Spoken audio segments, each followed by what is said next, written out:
Bob Truax really represents the father of the Navy space program, and that's primarily because of his leadership in developing the JATO, the Navy JATO, in 1942, 1943.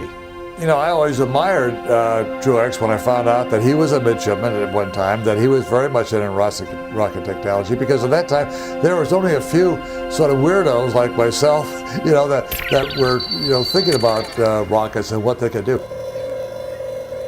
Well, when I think about Truax, I think of an individual who's committed to his ideals and goals and objectives, certainly as it relates to space. Bob was, even in his later years, where I first met him, I didn't know him when he was a younger man, but I knew that from the first time I met him in my office right here in this place where we're shooting today, he was determined to convince me that his ideas were important in how we lower the cost of access to space, which is an important issue for the nation.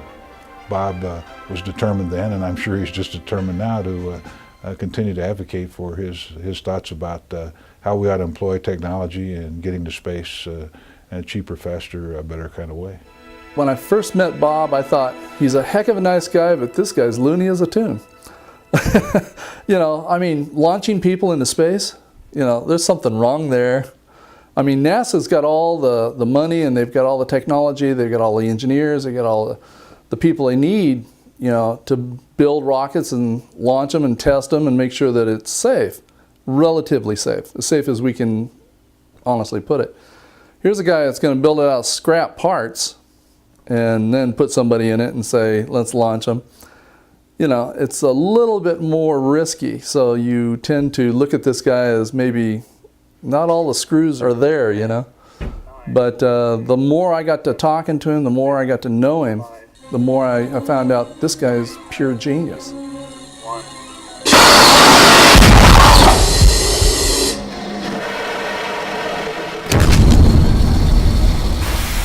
Captain Robert Truax has truly been the pioneering rocket engineer of the United States Navy, and later in the private sector with companies such as Aerojet, along with his own firm, Truax Engineering. He has developed a large number of revolutionary rocket systems and is well known as being one of the first proponents of low-cost rocket engine and vehicle designs, including the idea for a Navy-based ballistic missile submarine fleet.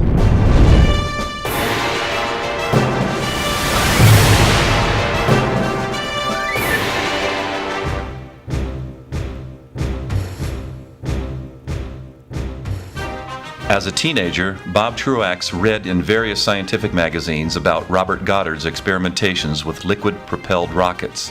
Bob was inspired to such a degree that it literally shaped and changed his life. Bob Truax started in rocketry about 1932.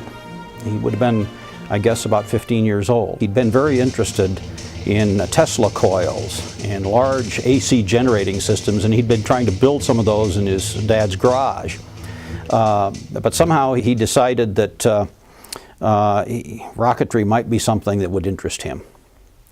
And as he was finishing high school, he told his dad, you know, I'd like to go to college and become an engineer of some kind.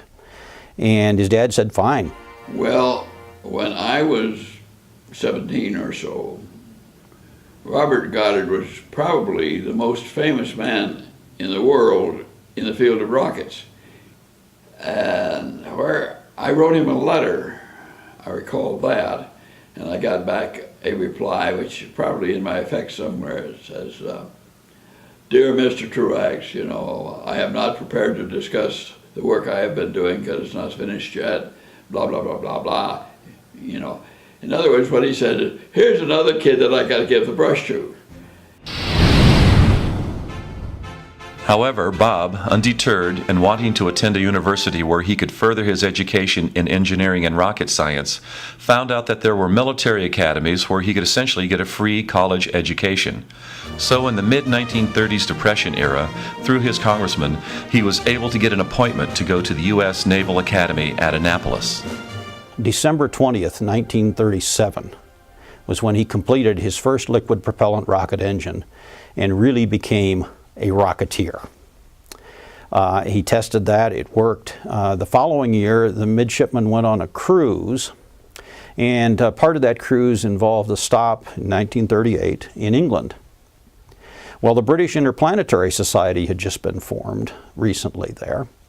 And so he took his rocket motor along and demonstrated that to members of the British Interplanetary Society in 1938. One of the members who was present later became a very famous, very famous science fiction writer, Arthur C. Clarke. And actually, Clarke and Truax have maintained correspondence and a good friendship ever since that time. Robert Truax graduated from the Naval Academy in 1939.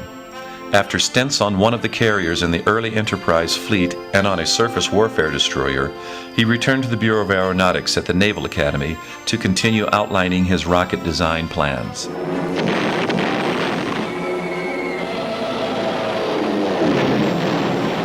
When the dark days of World War II came, Bob had the insight to develop rocket systems used for propulsion and design to be employed as a missile, but his ideas were thought to be too avant-garde at the time. Nobody thought a rocket was worth a damn as a weapon or as anything else. And it was very difficult to get money for it or any kind of support. And if you had an insider working for you, then it wasn't so difficult.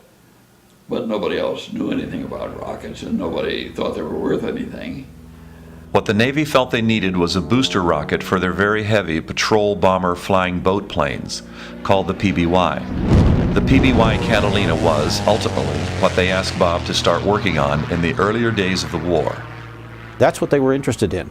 They wanted to see if they could develop liquid propellant booster engines, rocket-assisted takeoff, but since rockets was a bad term, they called them JATOs, jet-assisted takeoff, to supplement the engines on these heavy PBY aircraft so that they could take off with heavier loads in a shorter distance. So as World War II was coming on, about 1942, 41, 42, Bob was back there working in the Bureau of Aeronautics lab. Meanwhile, Professor Robert Goddard, who had launched the first liquid propellant rocket ever in the world in the 1920s, had volunteered his services to the war cause and chose to help the Navy. In an ironic twist, Goddard and Truax ended up working side by side to address this challenge, conducting their own independent testing to see which one could develop the successful system.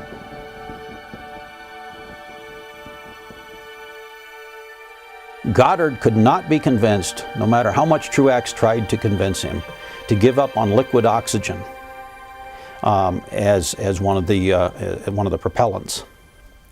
And so Goddard was stuck because what they needed in this JATO was an engine that could be started and stopped, started and stopped. Truax's team and one of his officers named Stiff, S-T-I-F-F, I don't recall his first name, who was a propellant expert, did a lot of research and came up with red fuming nitric acid and aniline as propellants. And Truax, when he first tested that engine, said that he would never be able to get out of his mind the image of Goddard standing in the window watching this engine test as the engine started and stopped, started and stopped. And Goddard was just there with his mouth agog and in disbelief. Goddard was not an engineer. He was a professor of physics, and his approach to solving engineering problems was I thought, kind of backwards.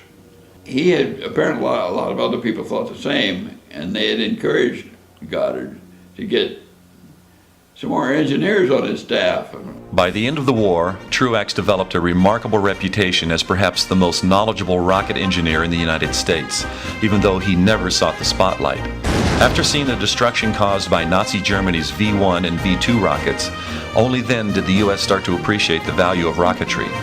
Truax was at the forefront of U.S. military rocket science when the U.S. brought in their biggest prize, in addition to the rocketry program, the chief rocket engineer and designer for Nazi Germany, Wernher von Braun.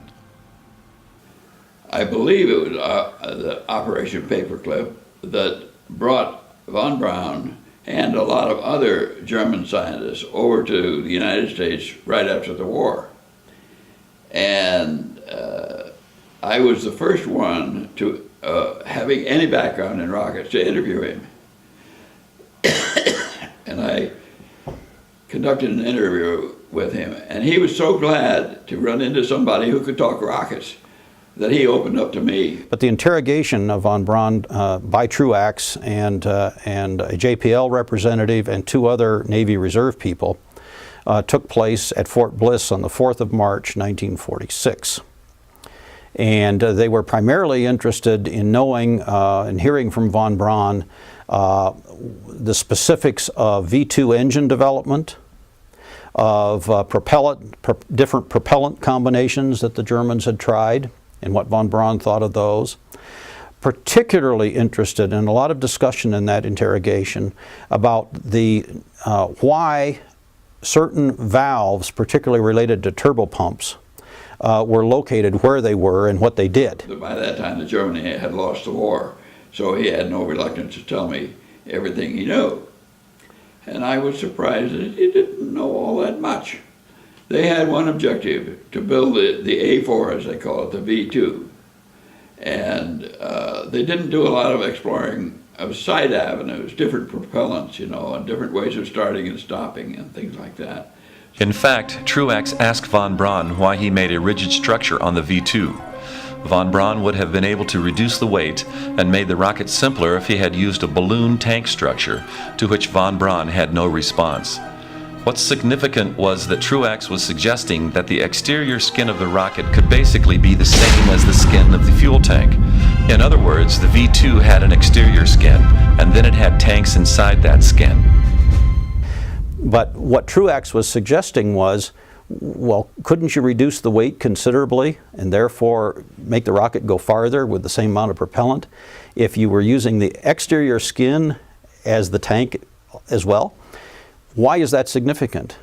Because about a year later, a guy named Charlie Bossert, and Convair were experimenting with the MX774, which became the model for the Atlas ICBM, and it used exactly that kind of technology.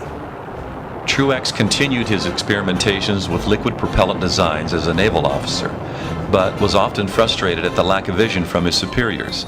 As one example, in 1947, Truax came up with a revolutionary idea that subsequently has been called the topping cycle. The topping cycle is very technical, but essentially what it involves is trying to create higher combustion pressures in the rocket engine to add to the thrust power. What about when you refueled it? Was it to keep it upright? Wouldn't the weight of the fuel also bring it over? It would tend to, but it wouldn't be nearly as... The Navy didn't want to pursue patenting that idea in 1947, and they would have had to patent it. Truax couldn't have done so as an individual because he was on active duty. Well, the interesting thing is it could have made him a millionaire several times over, as he's pointed out, because in the space shuttle main engine, that topping cycle concept is exactly what's being used today. Truax was not only ahead of his time in rocket engineering, but his visionary approach to rocketry also affected a wide variety of people as well, just as when Truax was a teenage student reading about Professor Goddard's work. I was just a young person in the 50s. In fact, I was at the Naval Academy from 48 to 1950.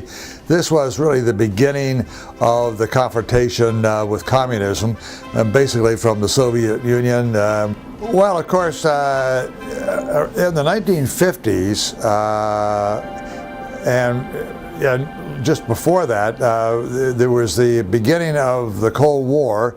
There was this idea of the takeover by communism, throughout the world. Jim Lovell was a Naval Academy graduate, and I was invited to give a talk on space at the Naval Academy when he was still going there as a midshipman. And apparently my talk was inspiring, and it got him all worked up. And in 1951, I thought that I would write my term paper, which everyone has to write, on the development of the liquid fuel rocket engine. And so during that time, I had got in touch with him and said, look, I'm running this term paper on the development of the liquid fuel rocket. Can you help me? And so I remember going over to his apartment, I think it was, and we sat down and talked for a long time on rocket technology and how I could write the term paper. And I do recall at that time he was talking about, and this is 1951 now, he was talking about the developing rocket launches out to sea, whereby they would be launched out to sea rather than out of off the ground somehow. And so that was my first meeting with Truax. Bob Truax had joined the American Rocket Society in 1936. In 1951, he was awarded the Goddard Prize, or the Goddard Award, which is the most prestigious rocket type award that exists in the country even today. And as part of that award, he was allowed to give a 1-hour dinner speech. And he decided that he was going to upbraid the leadership of the American Rocket Society, which is now the AIAA, American Institute of Aeronautics and Astronautics, for not pushing harder for a space program. Yeah, a good bunch of guys there. Yeah. The rousing, inspirational, and motivational yet scornful speech given by Truax absolutely energized the base of rocket enthusiasts like never before, getting them to take the controls of humanity's destiny in space using rockets. Truax felt that they really needed to do so, and that the American Rocket Society should be the leader in that charge, that they should officially form a space flight committee. Because of the powerful appeal of Truax's speech, it literally transformed the entire scientific community, laying the foundation for what we see today in the AIAA. By the mid-50s, the Cold War was in full swing. Truax had by far the most radical and revolutionary idea of the era, one that he ardently wished the U.S. Navy would consider: to equip submarines with ballistic missiles. Well, he had come up with this idea, and again, he was at the Bureau of Aeronautics. And this was really an independent idea of his. He was not assigned as a Navy officer to work on this, but in his own time and independently, he came up with a proposal for what became essentially the Polaris ballistic submarine fleet. In his proposal, which I believe was developed around 1954, early 55, he had laid out in this report that he developed independently essentially all the concepts that would be needed for what became the Polaris. Essentially intermediate range or long-range ballistic missiles, but the Polaris was the most unique idea.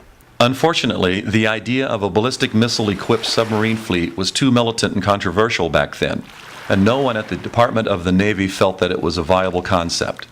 However, the newly created Air Force had a keen eye towards developing long-range ballistic missiles, and they desperately wanted Truax on their team. General Bernard Schriever, who was then in charge of missile development in the U.S. Air Force, had made a personal request to borrow Bob Truax for some of their projects. The chief of the Bureau of Aeronautics, who just coincidentally was the same guy who used to invite me out to his house when I was an ensign in the Bureau.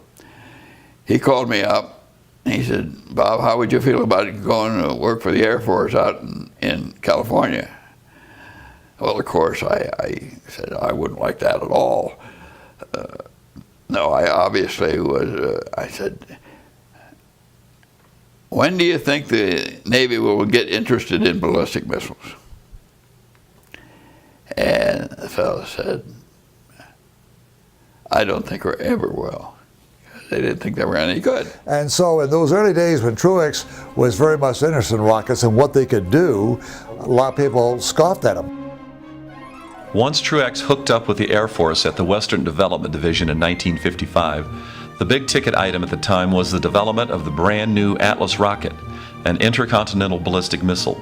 General Schriever became concerned because the complex Atlas rocket development actually turned out to be a bigger project than even the development of the atomic bomb in terms of its complexity and its technical difficulty. And so, to hedge his bets, Schriever decided that we needed an intermediate range ballistic missile that could fill the interim in case problems developed with Atlas. And so when Truax reported to Schriever, Schriever said, your first assignment is going to be this intermediate range ballistic missile, the Thor. He says, you are going to be Mr. TBM. And he handed me a stack of reports about this thick on a tactical ballistic missile, that's what they called it.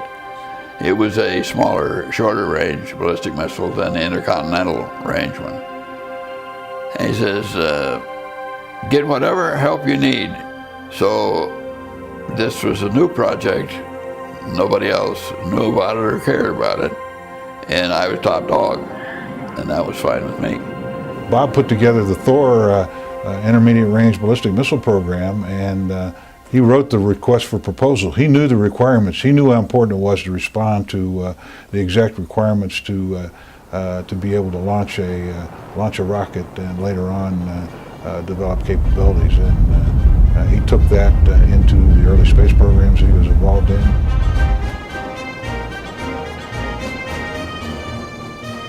Bob Truax was responsible for writing the first system requirements for the Thor intermediate range ballistic missile in 1955 at Western Development Division.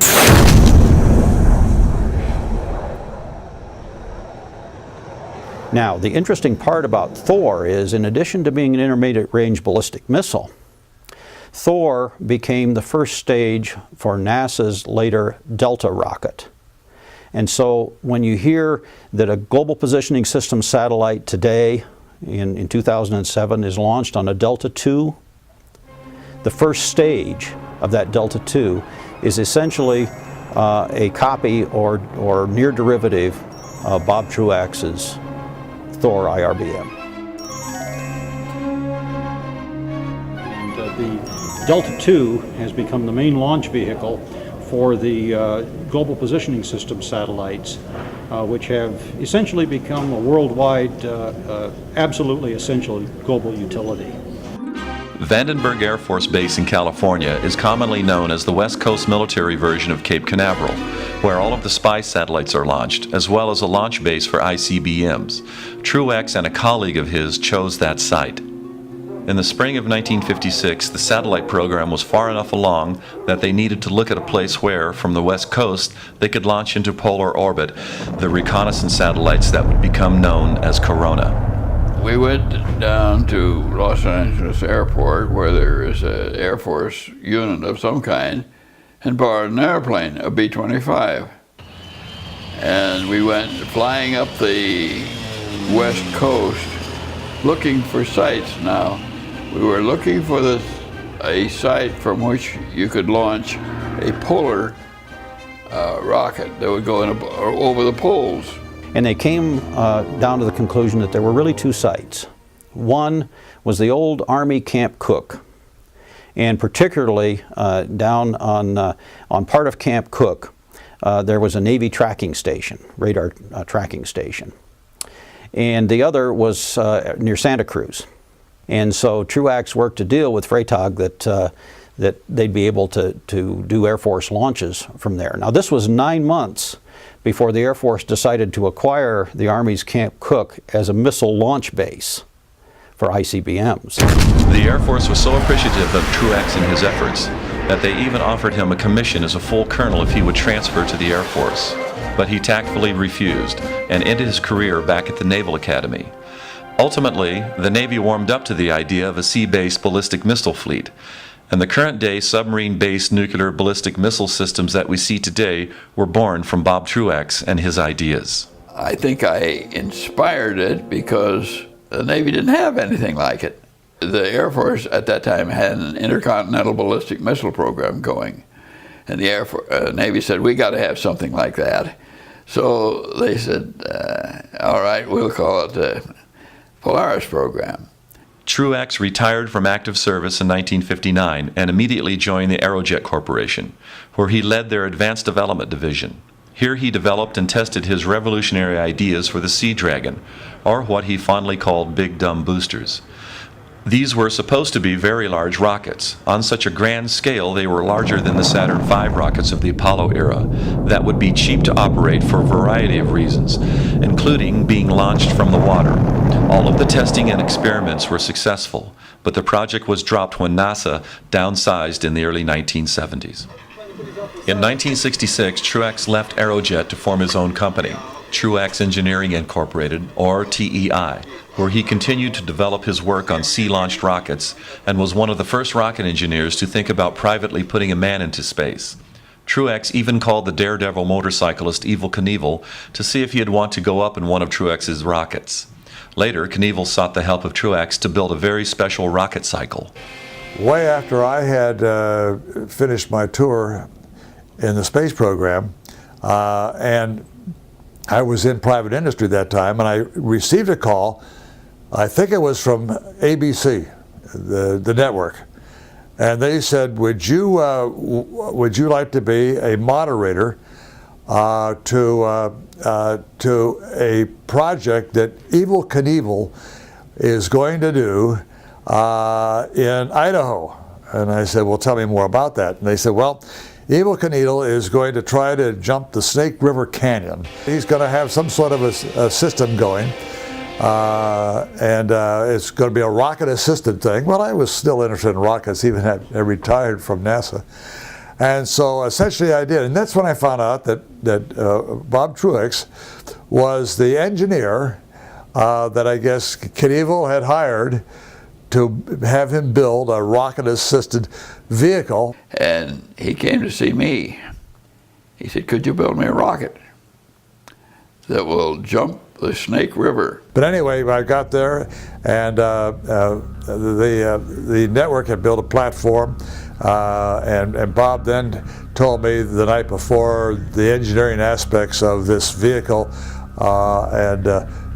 and so I watched the thing, and of course, Knievel got out part way, and then I think he let go of the handle or something like that, and anyway, he came down in a parachute down at the bottom of the canyon, but fortunately he wasn't killed. Evel was told that on the handle on the right, you pull it back and you hold it. Because if you let that thing go, it's going to shoot the parachute canister right off the end of the launch rod. And so when we started doing the countdown, you saw he let go of it. And when he did, it instantly blew that parachute canister right over the launch rod. Now here goes the rocket, the sky cycle flying off the rail with the parachute dragging behind it. And even though it had the parachute on it, there was enough thrust that rocket car, that sky cycle, made it all the way across the Snake River, but the wind blew it back because the wind was blowing against it. I just want to set the record straight, Evel blew it, and he hasn't got the guts to say that he blew it. So the record is straight. True to his visionary ideas, Bob Truax knew that access to space could not be controlled and owned by one government or one company, like NASA's approach to space appeared to be. He knew back in the 70s that private companies and corporations were going to want their own access to space, especially since Truax saw the potential interest from the common public.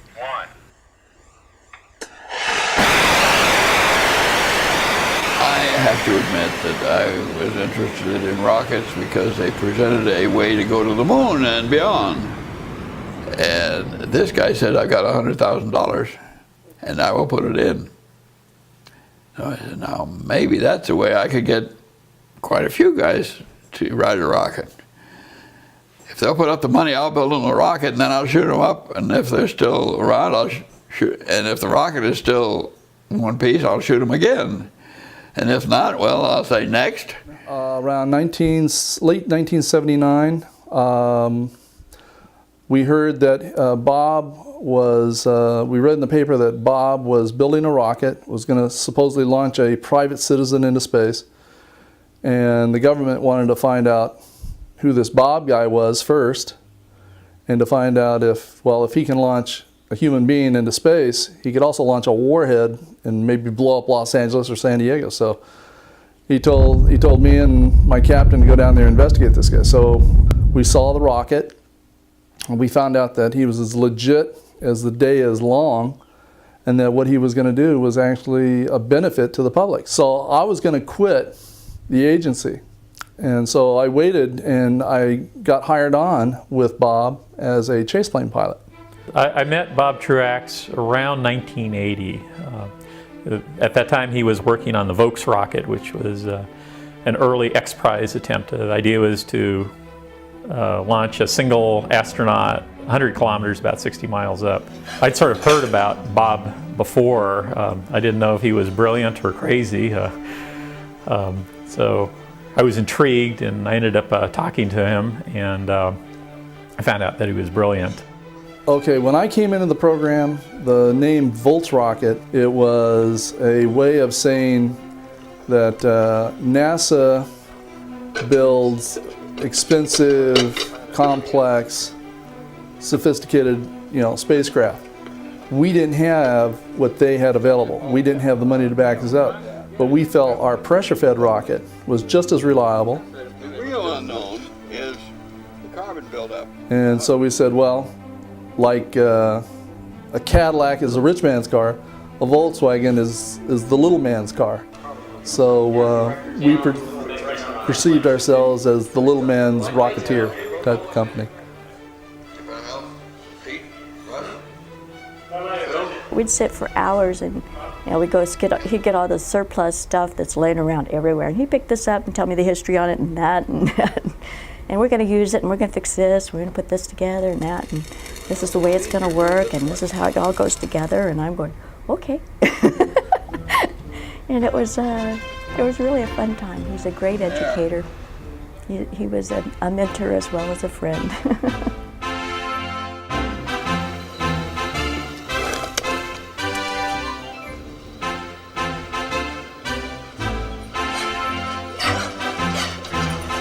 Bob to me was a mentor. He was not a micromanager in any sense. Once he figured out you were competent, he basically let you go take the ball and run. And I particularly liked that. He was there to provide course corrections and the likes, but I had tons of responsibility. I handled basically anything that was electronic or avionics. I wrote the flight simulation software. If I said that we needed this and that kind of a gyroscope, he said, okay, that's fine. So he was very easy to work with and very easy to learn a lot from. Had a very good philosophy. Did it in 4 places. A lot of times in the shop, and Bob will be working on something, and especially these Vernio rockets, and he couldn't reach in and get things and trying to put things just so, and I'd all the time just reach right in because my hands were so small. But he'd be working on things, and I'd come around with a tool and have it ready for him, and he's got, you're reading my mind. So all the time I was always grabbing things and having it ready for him, more like a nurse. So we had a lot of fun. He used to call me Miss Small Paws because of that.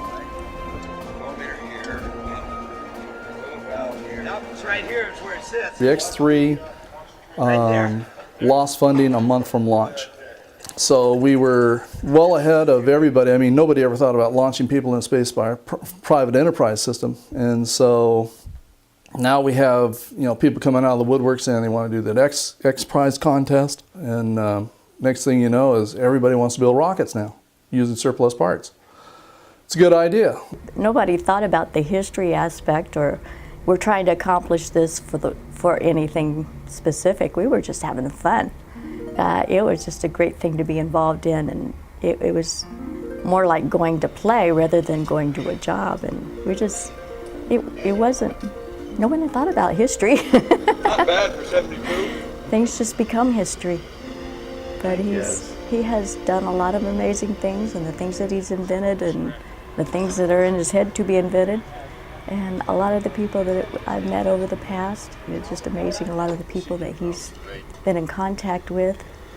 Those CG numbers that you gave Pete with the model, for the wind tunnel test. What Bob did early on was he understood the technology, and he tested to make sure that things would work when they needed to. And that's important because in our business, the costs and the access to space are directly tied to the complexity of the operations. And I think Bob's approach has proven to be the right way to go. We've seen recently an accident in the south west part of the United States where a fledgling company may have cut a corner here and there, and the cumulative results of that are you can end up really in trouble. And in this case, major explosion and deaths occurred. There was also Defense Department work that was being done by Truax as part of a BMDO study, the Ballistic Missile Defense Organization's research into a way to launch a space-based laser. There was no launch vehicle at that point in time that could carry the weight of a space-based laser. Bob never gave up. It was 4 or 5 whatever years between the Volks rocket and the CELAR project. And I had sort of given up that he would get more funding or find a way to do it, and all of a sudden he found a way to do it. So he was very driven. If you look at the CELAR, you look at the Excalibur, you look at the Volks rocket, they're all his same idea from the 1950s of the simple, large, dumb rocket. It's very, very cost effective. Also the water launch and water recovery things are the reoccurring theme through all his work. Perhaps the greatest irony for a career Navy man like Bob Truax is to end up being recognized by the Air Force for his pioneering work with military rocketry and satellite development. Really, the specific name for it is the Air Force Space and Missile Pioneers Hall of Fame. It's located in Building 1, the Hardinger Building, on Peterson Air Force Base, home of the headquarters Air Force Space Command. The Axel Hall of Fame was established in 1997 as part of the activities here at Peterson Air Force Base to establish and recognize the 50th anniversary of the Air Force. The Hall of Fame actually was an idea developed at the Pentagon in Washington, D.C. in 1989 by the National Space Club of Washington, D.C. At that time, they inducted 10 pioneers. All those pioneers were directly or indirectly related to the Air Force. Back in 2002, the name Robert Truax came up to the nominating committee of this Air Force Hall of Fame. And at first, questions arose whether a Navy man could even be considered for such an Air Force honor. And I said, well, maybe a naval captain might not be the right person for an Air Force Space and Missile Pioneers Hall of Fame. And we talked to General Schriever. He said, oh, you're absolutely wrong, Skip. And he asked Rick to go talk to Captain Truax. Less than 2 days later, Rick came into my office and said, not only should he be on, he should have been on earlier. He should have been up on that wall in 1997. We had several of our pioneer, every year with the annual pioneers gather together, and then we elect new people into the Pioneer Hall of Fame. And I sat next to Bob one evening, and we recounted some of his times and early on. And it was interesting to have a Navy man in the Air Force business early on. And I know from reading some of the things in the history of Bob Truax that he never lost his edge. When Captain Truax showed up for our welcome dinner for Air Force Space and Missile Pioneers recognition ceremony in 2003, he brought with him a heavy briefcase. And I quickly found out that his intention was not simply to come here to be recognized, but he was still active in the missile and launch business. He had brought ideas that he wanted to sell to our leadership. I'm not sure he ever got in to see them about that, but that was his intention. And we kept track of the cost of doing it. And it would turn out to be 7% of the cost of buying a new one. We could reuse the old one. Bob was advocating one of his space launch ideas, and came to see me in his entrepreneurial kind of way to convince me that what he was doing in the early days of when we were trying to find a better way to get to space, he was advocating his two-stage orbit vehicle, and he wanted us to know that he thought this was pretty good, and he had the intellectual and the scientific background to prove that he could do what he was going to do. And so why wouldn't the Air Force really embrace his process. In recognition of those accomplishments and many others, Air Force Space Command has selected Captain Robert C. Truax as a recipient of the 2003 Air Force Space and Missile Pioneers Award. Over 75 years after entering the field of rocket building, Bob Truax is still at the forefront of technology and setting records, this time in providing rocket engines for use in a very special rocket car. I got a call from Ken Mason, I believe is what it was originally, saying that there was an individual in Australia that has had a career of doing land speed runs. He's the fastest Australian in Australia. At one time he was the fastest in the world, but the Brits beat his record. So he's the fastest Aussie in Australia. And he wants to build a car that will not only break the land speed record, but he wants to be the first to break the 1,000 mile an hour barrier on land. And there is not a jet engine big enough or powerful enough that can do that. So he came to us because he knows we build rockets, and he asked us if we could install a rocket engine into his land speed car. And we said, sure, we could do that. Bob Truax is obviously a rocket legend. He's one of the guys that I've been looking at, following for many, many years in all the aircraft magazines and all the stories, and his history in rocketry is legendary. And when we decided to build a very, very powerful car, Bob and his team were obviously the very first people we wanted to talk to. So we came across and had a powwow with Bob and Don Marshall, Dan Slater and Ken Mason, and sat down and talked about the possibility of using one of Bob's motors, a big LR89 with a nozzle cut back, put into a car, producing 300,000 horsepower with a target speed of 1,000 miles an hour.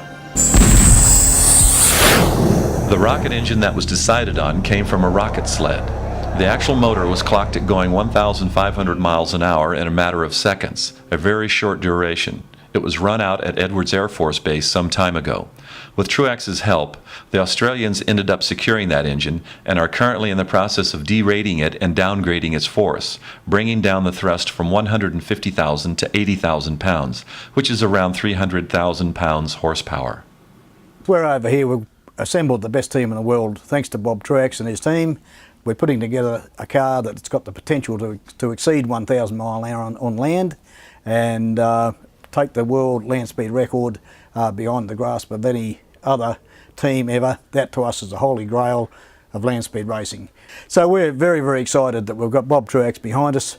Bob has still got the energy, the drive to be able to make our race car reality. And with Bob and the team, the world land speed record and the 1,000 mile an hour is well within our grasp and very achievable.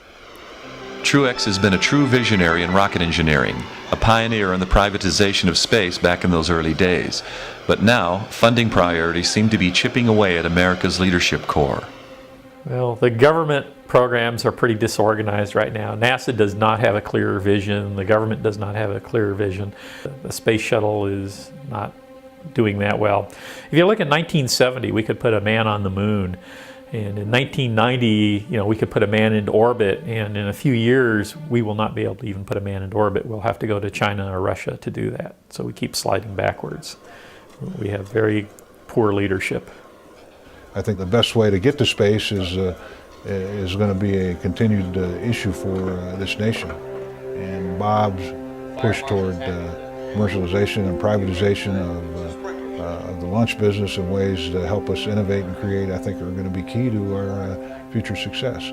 My own view is this nation does not spend enough on being a spacefaring nation, and we need to devote more of our national resource to the innovative and creative things that Bob Truax and others are trying to develop, because those kind of breakthroughs will create what we need to really do the best we can in the future in space. I always sort of admired Truax because he, in my view, he was always an entrepreneur. I mean, he was sort of an offshoot. I mean, he didn't march to the typical tune. I mean, he always was thinking of something different, something new. He was always a step ahead of everybody else. And sometimes I think maybe his ideas were a little radical, that they probably would never get off the ground. But then again, I was amazed when science caught up with his thinking occasionally, and they came out to be true. Bob was way ahead of his time. It was amazing to work with him, to be around him, and watching him work with people, and he just loved everybody. It wasn't something you and me, it was just everybody. He just loved everything that was going on, all the excitement and the people, but it was a great time for everybody. All right, raise it really slow. Oh, that's not slow. You actually can see that it fired this time. Last time it was way out of order. How hot did it get? I don't know. We'll find out with data.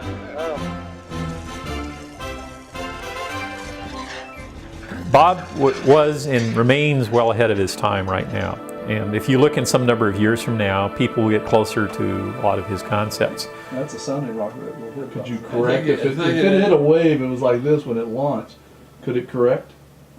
Yeah, it corrected because it went straight up. But actually the sea was rather calm and it didn't go more than about a degree off the vertical, so it was almost... People still don't launch free-floating rockets in the ocean, and that's a technology which people should be looking into. Right now, if you launch out of Cape Canaveral, the range infrastructure, at least the numbers I used to know, were about $20 million for the tracking sites and bureaucracy and everything else. If you tow the rocket out in the middle of the ocean and you can meet your basic goals, and so you don't need that kind of an infrastructure. When you launch out in the middle of the ocean, you don't have to worry about things going wrong in the first 30 seconds like you do at Cape Canaveral, where a rocket can head off into Miami or whatever. So I think what Bob designed in the early 1950s, people will come around to yet in the future. And it did it very well, actually, and we dropped them in the water, retrieved them, and used them over again. And I haven't learned a thing in all these years. I still want to drop a space launch vehicle in the water, bring it back, it should be undamaged, and you just dry it off and use it again. Bob Truax, a down-to-earth pioneer of spacefaring endeavors, the true rocket man of the U.S. Navy. His developments have literally shaped the way we live today and the way we stay safe in America. Even now, his ideas, both the concepts from back then and those that are now still being developed and engineered, are driving innovations that will show us the future. Any more questions? Any more comments? Well, let's go do it. Bob Truax, a man of dreams and vision to become reality, a patriot, a charmer, known for his venturesome spirit, his keen intellect, his depth and personal integrity, is an innovator, a creator like few before him. Bob Truax's vision will potentially affect all of humanity as we venture forth, thrusting away from our planet to explore the worlds that lay beyond. The Truax name will live on in engineering history for generations to come.